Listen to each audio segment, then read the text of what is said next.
Happy Monday. I'm Beth Caldwell. Welcome to Monday Morning Mastermind. You know, a lot of you, after my last video episode, I think it was 2 weeks ago, started writing in and asking about communication tips. That is definitely one of the most popular presentations that I give to corporations and at conferences, at women's conferences. So I decided today that I will share a couple of communication tips with you. It's so important for women to be confident communicators. So this comes from my book, Women Lead. It was released in 2020. And in the back of this book, there is a resource section. I actually do not have a chapter in this book about confidence or communication, but it is one of my most popular topics. So I put it back in the back. This is a tip sheet that gets handed out whenever I give these presentations. And so one of the things that I know that we women get stuck on is when we are interrupted while we're running a meeting or even we're giving a thought and somebody interrupts us. That happens a lot. And especially if you're in charge of running a meeting and keeping it on time, this can be a really challenging thing. And a super easy thing that you can do as soon as you possibly can, lead the meeting or the presentation back to where you're meant to be by simply saying this: let's get back on topic. Let's get back on topic. You know, it doesn't have to be a whole lot of things that you have to say. You don't have to say, you know, I appreciate where you're coming from and I understand that this is important to you, but it's really important that we get back to schedule. You don't have to over-explain. You don't have to apologize. Let's get back on topic. Confidently leading people forward. You know, when I say that in meetings, many years ago, I used to serve on boards of directors in the community. And I'm not doing that right now because I've never been to a board of directors meeting that stayed on time or stayed on topic. And that's really frustrating for me. But whenever I would say something like, could we please get this back on topic? Everybody would be like mouthing to me, right? But saying, can we please get back on topic, isn't really as confident as saying, let's get back on topic. Okay. Now, so that's one tip for you. Just using that phrase, let's get back on topic.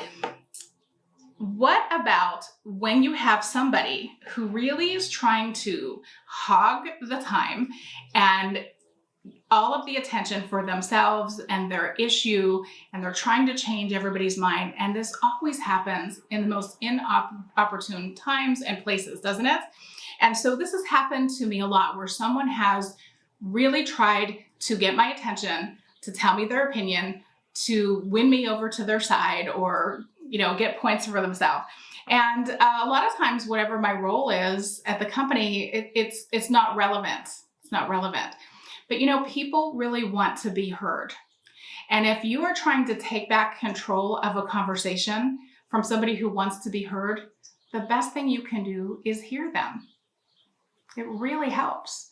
So when someone is telling you what's bothering them or what they're worried about, you're announcing a big change and they're telling you why that change won't work, what you can say to them is, this sounds really important to you. I can tell you've given this a lot of thoughts. Bam, the person feels heard. It's so important. And it's so much easier for you to get control of a meeting again when you say something like, I know this is really important to you. This sounds like you've given it a lot of thought.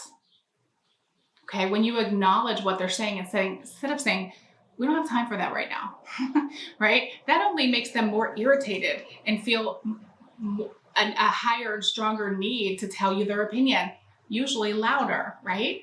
So in whatever way that you find it appropriate, acknowledge what the person is saying. Now, if they keep on talking, you can say, I can see this is important to you, but we don't have time to debate this right now.